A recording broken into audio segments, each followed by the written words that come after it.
Vaksin itu menyebabkan orang tidak mau dua. Yang pertama karena babi. Yang kedua karena mudarat. Pertama karena babi. Yang kedua karena mudarat. Syukran, terima kasih Habib. Assalamualaikum warahmatullahi wabarakatuh. Ustaz. Waalaikumsalam warahmatullahi wabarakatuh. Ada hadis berbunyi muru auladakum bis shalah, suruhlah anak kamu salat. Ada sambungannya hadis ini. Wahum abna'u sab'a sinin, suruh anak kamu salat umur 7 tahun. Wadribuhum fil ashrah, kalau 10 tahun tak juga salat maka dia dipukul, tapi memukulnya dengan adab. Tidak boleh lebam, tidak boleh rusak anggota tubuhnya dan lain sebagainya. Bagaimana penerapan hadis ini Pak Ustadz? Anak dari umur 1 tahun sampai 5 tahun dijaga oleh ibunya, sholatnya di rumah. Karena kalau dibawa di masjid nanti dia bernajis, mengganggu orang sholat. Tapi kalau dia sudah bisa ditegah, sudah bisa diberi tanda-tanda, dia diam, maka dibawa oleh bapak ke masjid. Kalau dia belum berkhitan, maka dia dibuat sop di belakang khusus anak-anak. Kalau dia sudah berkhitan, maaf, karena di ujung kemaluannya ada najis, maka bisa memutus sop. Begitu kata Syekh Atiyah Saqar, Mufti Al-Azhar.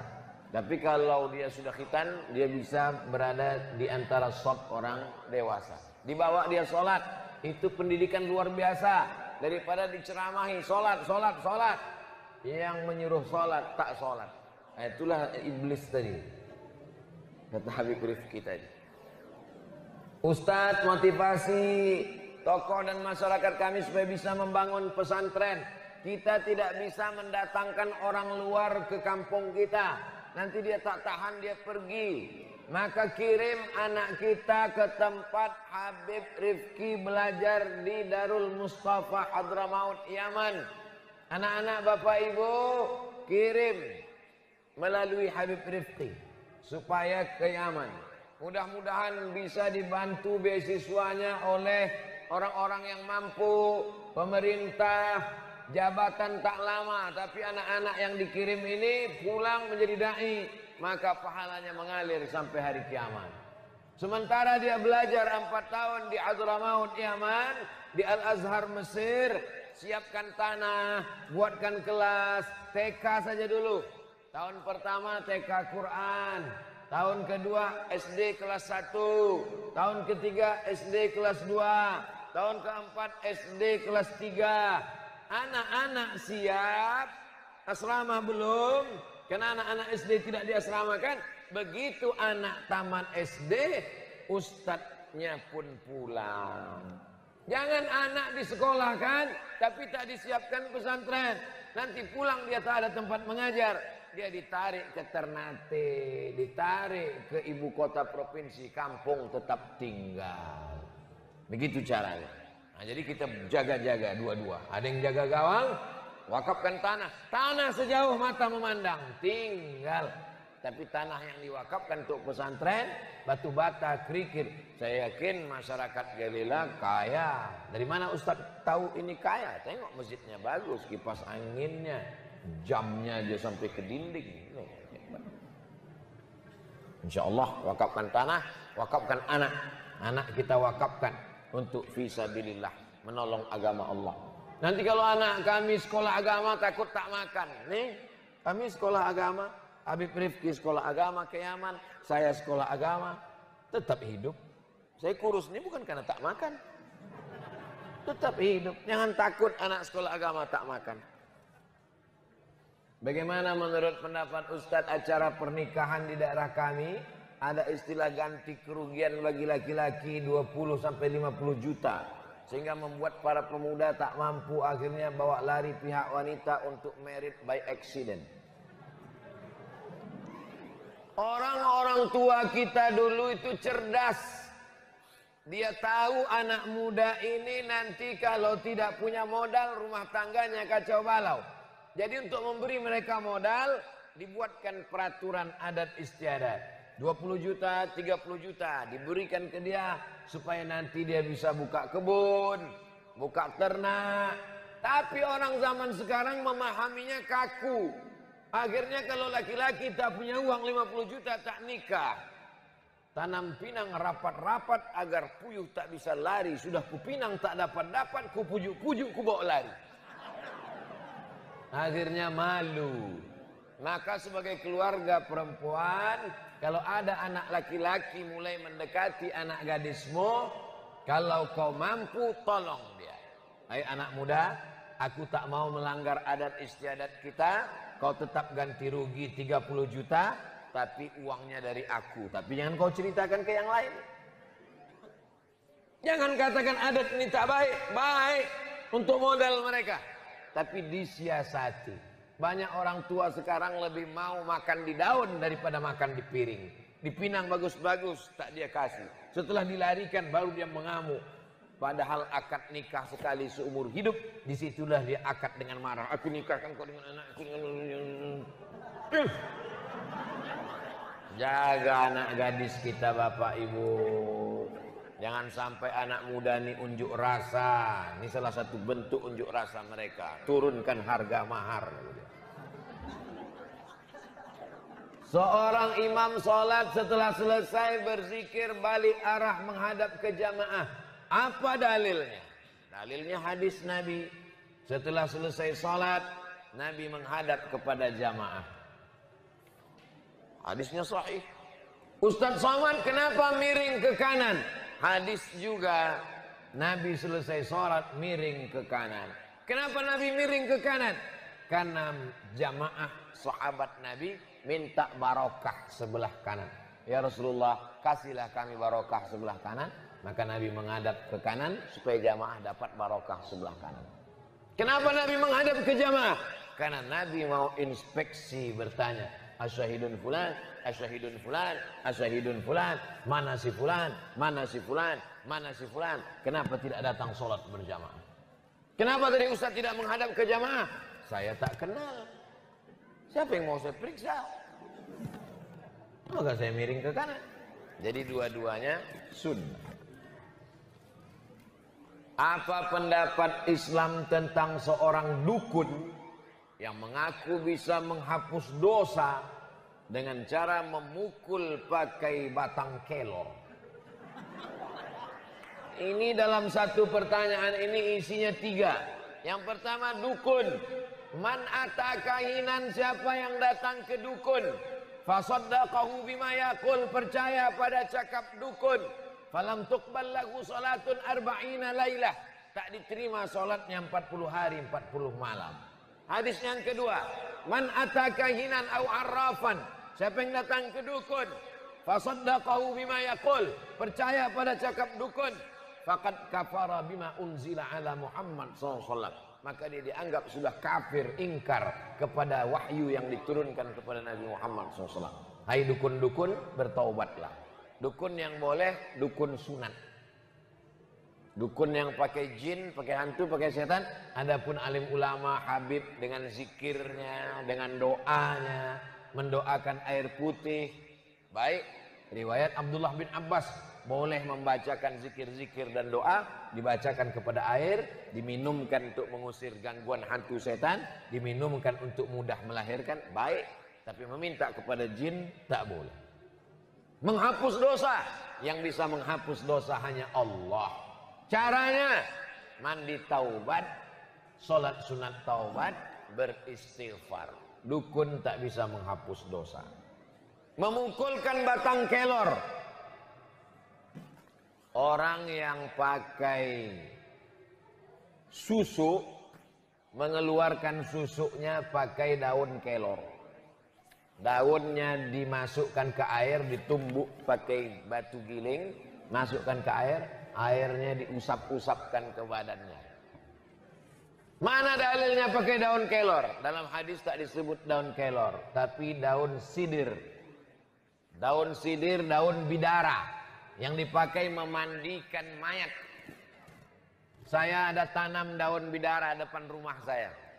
Jadi kalau ada orang kerasukan, ada orang susah mati, diambil daunnya, diramas-ramas, hancur atau ditumbuk, masukkan ke air, bacakan Al-Fatihah sekali, Qul huwallah 3 kali, Qul a'udzu falaq sekali, Qul a'udzu birabbin nas sekali, ayat kursi sekali, sholawat 10 kali, dihembuskan ke air, dimandikan, diusapkan ke badan untuk mengusir, menghalau gangguan-gangguan.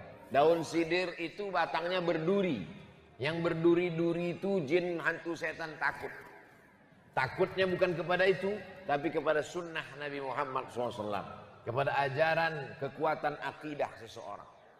Tapi Pak Ustadz, kami pukulkan batang kelor, dia mati. Bukan karena batang kelor itu, tapi karena memang ajalnya sudah sampai. Atau memang pukulnya terlalu kuat, mati dia sekalian. Pakai daun kelor tak juga mati, pakai batang kelor, mati.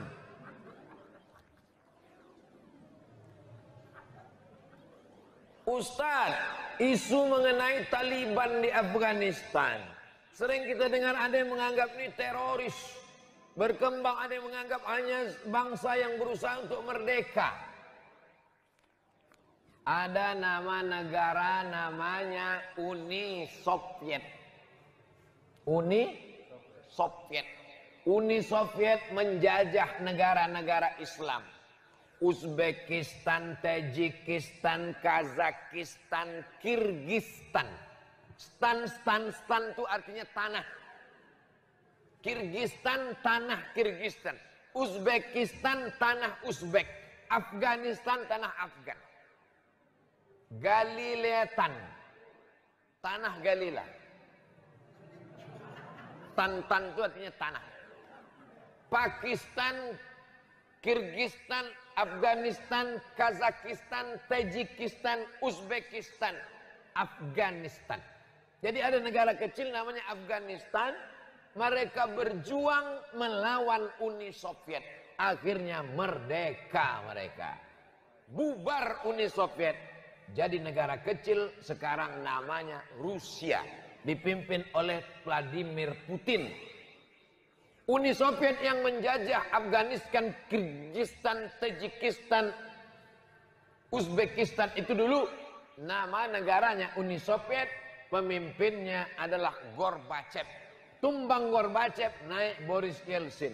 Sekarang jadi negara tidak sebesar dulu, wilayah jajahannya tak besar lagi, namanya Rusia, dipimpin oleh Vladimir Putin. Anak-anak dari Afghanistan ini menuntut ilmu ke India. Tempat mereka belajar di India itu namanya Darul Ulum. Darul rumah ilmu pengetahuan. Darul Ulum rumah pengetahuan. Tempatnya Deoban. Nama negaranya India. Akidahnya Maturidi. Sedangkan kita akidah kita Asy'ari. Siapakah Ahlussunnah wal Jamaah? Ahlussunnah wal Jamaah adalah Asy'ari Maturidi. Jadi akidah kita dengan mereka sama, mirip-mirip, beda-beda dikit. Kita Asy'ari, mereka Maturidi. Akidahnya, fikihnya kita Syafi'i, mereka Hanafi.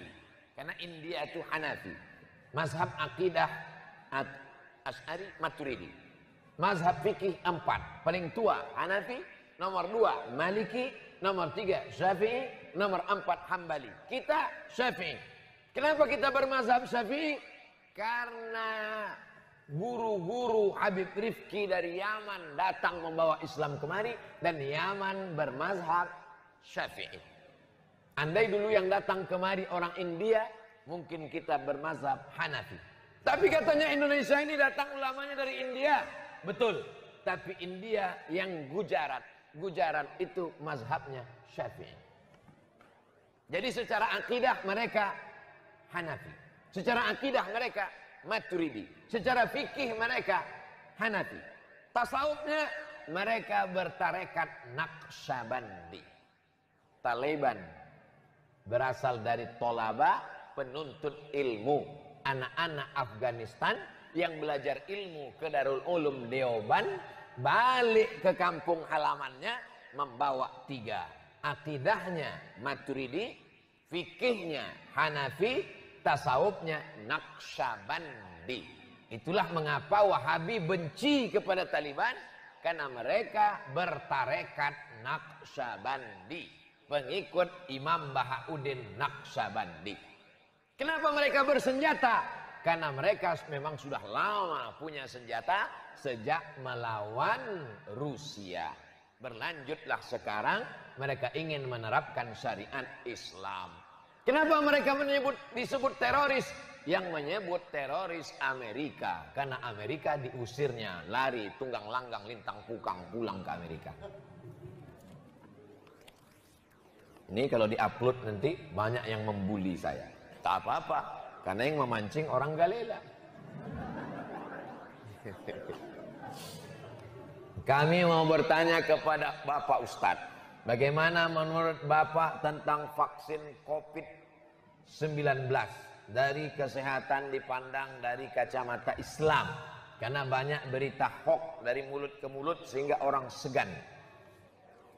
Vaksin itu menyebabkan orang tidak mau dua. Yang pertama karena babi. Yang kedua karena mudarat. Pertama karena babi. Yang kedua karena mudarat. Kalau dikhawatirkan mudaratnya, maka tanya dokter. Pak dokter, apa mudarat yang paling ringan? Karena Abdul Somad tak tahu apa isi mudarat dalam vaksin. Kalau tentang masalah babinya, babi memang haram. Semua ulama sepakat babi itu haram. Tapi makan babi bisa halal. Saya ulang sekali lagi. Ini kalau belum sarapan bisa kacau nanti. Babi itu haram. Tapi makan babi bisa halal. Jangan dipotong video ini. Ada yang motong video dibuatnya judul Abdul Somad menghalalkan babi. Habis saya dicaci maki. Saya ulang sekali lagi. Babi itu haram. Tapi makan babi bisa halal. Kapan makan babi bisa halal? Masuk ke hutan. Tidak ada makanan. Pilihannya cuma mati dan makan babi. Pilih mana? Pilih makan babi. Tak boleh pilih mati. Begitu juga orang yang mengatakan boleh pakai vaksin. Kenapa? Daripada mati. Dua jawaban tentang mudarat. Tanya dokter. Tentang unsur babi. Kalau mudarat tingkat tinggi, boleh makan babi daripada mati. Mimdatema tayabawati, mati. Sekarang di YouTube sedang ramai mengajak orang mendapatkan banyak dengan cara zikir, memanggil uang 1 triliun. Jangan-jangan subuh ini ramai karena dianggapnya zikir memanggil 1 triliun. Tidak Pak Ustadz. Semua ini datang karena kecintaan kepada Nabi Muhammad sallallahu alaihi wasallam. Amin. Bohong. Masih ingat penggandaan uang beberapa tahun yang lalu? Orangnya sudah ditangkap. Yang tertipu profesor, doktor bidang engineering. Tapi dalam bidang agama dia jahil. Maka jangan mau dibodoh-bodohi. Kalaulah bisa penggandaan uang mendatangkan duit, maka tak perlu pemerintah ngutang. Cukup memanggil dukun-dukun memanggil duit. Selesai masalah hutang luar negeri. Betul? Logis. Maka orang yang mengaku-mengaku ini bohong. Tipu muslihat.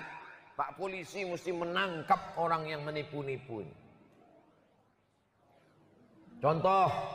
Mulai waktu subuh baca 3 kali. Jangan kaget tiba-tiba uang datang ke rumahmu. Hoax. Mesti ditangkap orang ini. Pasal penyebaran penipuan. Menyebarkan berita bohong. Mudah-mudahan kita termasuk orang yang diselamatkan Allah Subhanahu wa ta'ala. Mari kita aminkan doa yang dibimbing oleh Al-Habib Rifqi Al-Hamid. Falyatafaddal mashkur.